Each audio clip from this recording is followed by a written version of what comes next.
ဘာစီလိုနာဖန်ကြီးကိုအားလုံးပဲမင်္ဂလာပါလာလီဂါပွဲစဉ်တွေတပတ်နာလို့ပြီးမှတော့ဒီပတ်စနေနေ့မှာလာလီဂါပွဲစဉ်18တွေကိုပြန်ကစားဖို့ရှိတယ်ကျွန်တော်တို့ဘာစီလိုနာအသင်းအနေနဲ့ကတနင်္ဂနွေနေ့မနက်2 နာရီခွဲအချိန်မှာကတလန်ဒါဘီအနေနဲ့အစပါညိုအသင်းရဲ့အိမ်ကွင်းမှာတွားရောက်ကစားဖို့ရှိတယ်ဆိုတော့အနီးကပ်ဆုံးပြိုင်ပွဲဖြစ်တဲ့ Real Madrid အသင်းအနေနဲ့ကကျွန်တော်တို့အသင်းရဲ့ပွဲစဉ်ပြီးမှပဲသူတို့ကအိမ်ကွင်းမှာကစားဖို့ရှိပြီးတော့သူတို့ဆက်လက်ဖိအားပေးဖို့ရှိတယ်ဆိုတော့ကျွန်တော်တို့ဘာစီလိုနာအသင်းအနေနဲ့ကရက်လက်ကောင်းကိုရယူထားနိုင်ဖို့လိုတယ်ဒီလာလီဂါဇယားကိုဆက်လက်ဦးဆောင်နိုင်ဖို့ဆိုရင်တော့ဒီပွဲစဉ်မှာလည်းကျွန်တော်တို့အသင်းအနေနဲ့အနိုင်3မှတ်ကိုရယူထားနိုင်ဖို့လိုတယ်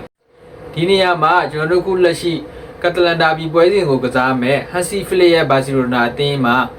အဓိကကစားသမားတွေပြန်ပါလာဖို့ရှိတယ်ရှေ့တစ်ပတ်ကပွဲစဉ်မှာကျွန်တော်တို့ရဲ့အဓိကကစားသမားဖြစ်တဲ့ကွင်းနဲ့လူပတ်တီကမပါဝင်နိုင်ခဲ့တဲ့အနေအထားမှာဟန်စီဖလစ်အနေနဲ့ကတော့အဲ့ဒီနေရာပွဲစဉ်မှာပတ်တီကိုမတုံးခဲ့တာကသူ့အနေနဲ့ဒီကစားသမားလေးရဲ့ပွဲပန်းမဲ့အနေအထားကိုမလိုလားတာကြောင့်အဲ့ဒီနေရာပွဲစဉ်မှာမတုံးခဲ့တာလို့သူဆိုထားတယ်။ဘာစီလိုနာအသင်းရဲ့ဒီဇင်ဘာ28ရက်နေ့မှာပြုလုပ်တဲ့အသင်းရဲ့လေ့ကျင့်ခန်းအစီအစဉ်မှာတော့ပတ်တီအနေနဲ့အသင်းနဲ့သူပါဝင်နိုင်ခဲ့တယ်။ဒီအစပါညိုနဲ့ပွဲစဉ်မှာလည်းပတ်တီအနေနဲ့တေချာဘောပါဝင်လာဖို့ရှိတယ်။တစ်ဆက်တည်းမှာပဲချက်စီအသင်းနဲ့ပွဲစဉ်မှာစိတ်ပိုင်းဆိုင်ရာထိခိုက်ခဲ့တဲ့နောက်ခံလူအာရိုဟိုအနေနဲ့လည်းအသင်းရဲ့လေ့ကျင့်ခန်းအစီအစဉ်တွေမှာလာရောက်ပူးပေါင်းခဲ့ပြီးတော့အသင်းနဲ့လေ့ကျင့်ခန်းသူဆင်းခဲ့တယ်။အဲ့ဒီကလေ့ကျင့်ခန်းအစီအစဉ်မှာနောက်ထပ်တရားရကစားသမားတူဖြစ်တဲ့ဒန်နီအိုမိုအနေနဲ့လည်းပါဝင်ခဲ့တယ်လို့သိရတယ်။ဆိုတော့ဒီကတလန်ဒါဘီအနေနဲ့အစပါညိုအသင်းရဲ့အိမ်ကွင်းပွဲစဉ်မှာကျွန်တော်ဘာစီလိုနာအသင်းအနေနဲ့အဓိကကစားသမားတွေဆဆုံလင်းလင်းနဲ့ကစားဖို့တော့ရှိတယ်။ရိုနယ်အာရိုနဲ့ပတ်သက်ပြီးတော့နီပြဟန်စီဖီလစ်အနေနဲ့ကသူ့ရဲ့အနေအထားတွေအားလုံးကိုစိတ်ပိုင်းဆိုင်ရာရေ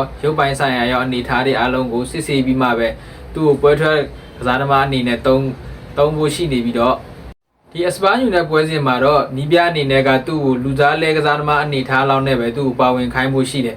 ။တိုက်စစ်နဲ့ကွင်းလဲမှာလူစုံပါဝင်လာမဲ့အနေထားမှာတော့ကျွန်တော်တို့ဘာစီလိုနာအသင်းအနေနဲ့ကွင်းလဲမှာပိုပြီး impact ဖြစ်တဲ့ဂိုးရလက်လည်းရှိတဲ့ဒန်နီအိုမိုကိုတော့နီးပြအနေနဲ့ကဒီပွဲစဉ်မှာသုံးဖို့ကိုတာဂက်ထားနေတယ်။ဖာမင်လိုဘတ်ကဒီနေရာမှာအဆင်ပြေတယ်ဆိုပေမဲ့နီးပြအနေနဲ့ကဂိုးရလက်ရှိတဲ့အသင်းဘော်ကို impact ပိုဖြစ်စေတဲ့ဒန်နီအိုမိုရဲ့ကစားပုံကိုပိုတဘောကျတယ်။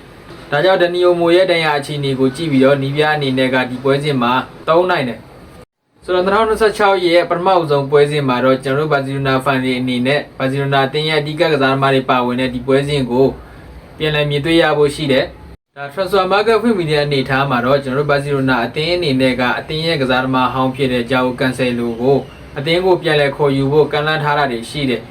ဂျာအိုကန်ဆယ်လိုအနေနဲ့ကသူ့ရဲ့ Saudi club ဖြစ်တဲ့အဟာလာအသင်းမှာ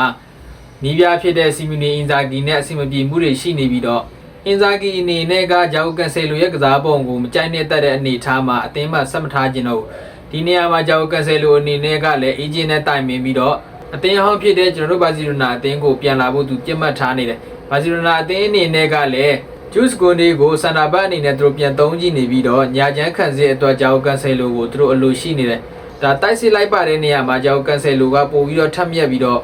အသင်းရဲ့ကစားပုံတွေကပိုပြီးကိုက်ညီလို့အားကစားဒရိုက်တာတီကိုတို့ကလည်းရောက်ကန်ဆယ်လိုကိုရနိုင်မယ်ဆိုရင်တော့သူတို့အနေနဲ့လိုချင်နေတယ်